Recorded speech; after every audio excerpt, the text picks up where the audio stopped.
大家好，这里是知识学堂 Knowledge Quest， 希望这个节目对你有帮助。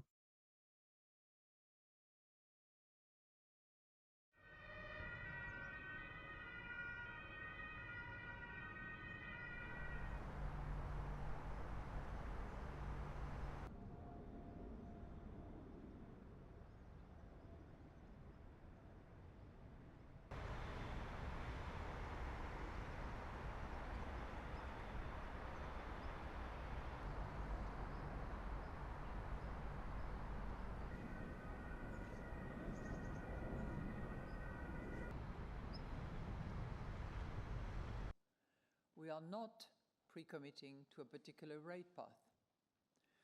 The decisions taken today are of restriction. In particular, our interest rate decisions will be based. Thank you very much, Wolfgang, and good day to. We will keep policy rates sufficiently restrictive, while some measures of underlying inflation ticked up in May, owing to one-off factors. Most measures of the Next Generation EU program. Progress towards capital markets union. So in conclusion, the Governing Council today decided to keep the three key ECB current levels for the rest of this year, partly owing to energy-related base effects. Monetary policy turned out stronger than expected. Growth could be higher for good and 4.1% for services. Inflation surge. Measures of longer-term inflation expectations, recovery, while industrial production and goods exports have been weak.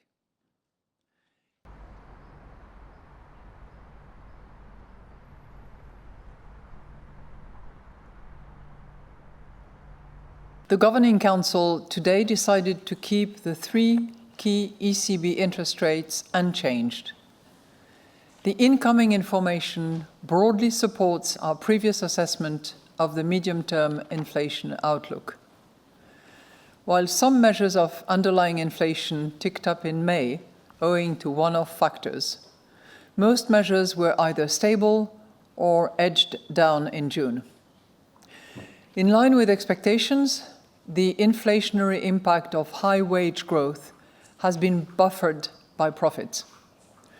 Monetary policy is keeping financing conditions restrictive.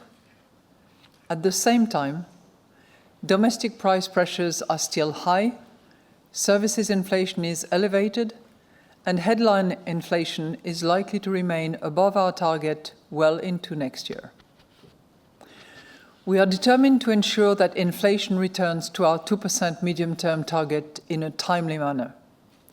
We will keep policy rates sufficiently restrictive for as long as necessary to achieve this aim.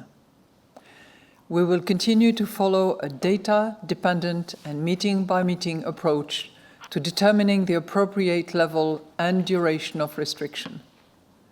In particular, our interest rate decisions will be based on our assessment of the inflation outlook in light of the incoming economic and financial data, the dynamics of underlying inflation, and the strength of monetary policy transmission. We are not pre-committing to a particular rate path. The incoming information indicates that the euro area economy grew in the second quarter, but likely at a slower pace than in the first quarter. Services continue to lead the recovery, while industrial production and goods exports have been weak.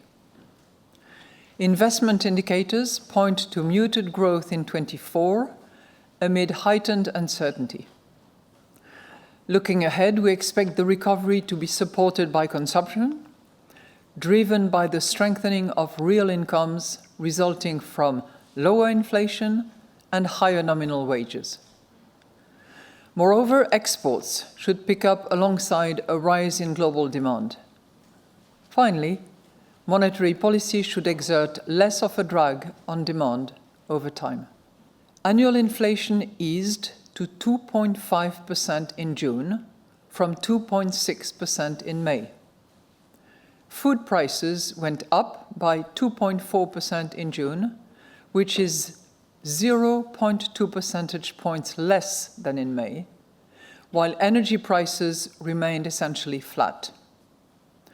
both goods price inflation and services price inflation were unchanged in June at 0.7% for goods and 4.1% for services. While some measures of underlying inflation ticked up in May owing to one-off factors, most measures were either stable or edged down in June. Inflation is expected to fluctuate around current levels for the rest of this year, partly owing to energy-related base effects.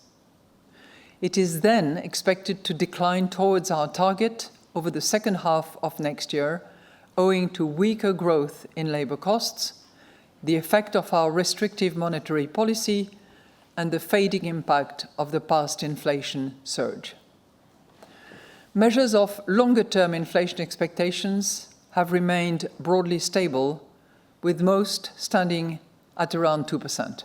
Inflation could turn out higher than anticipated if wages or profits increase by more than expected.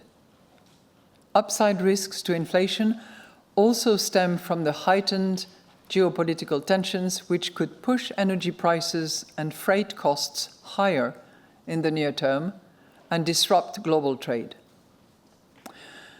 Moreover, extreme weather events and the unfolding climate crisis more broadly could drive up food prices. By contrast, inflation may surprise on the downside if monetary policy dampens demand more than expected, or if the economic environment in the rest of the world worsens unexpectedly.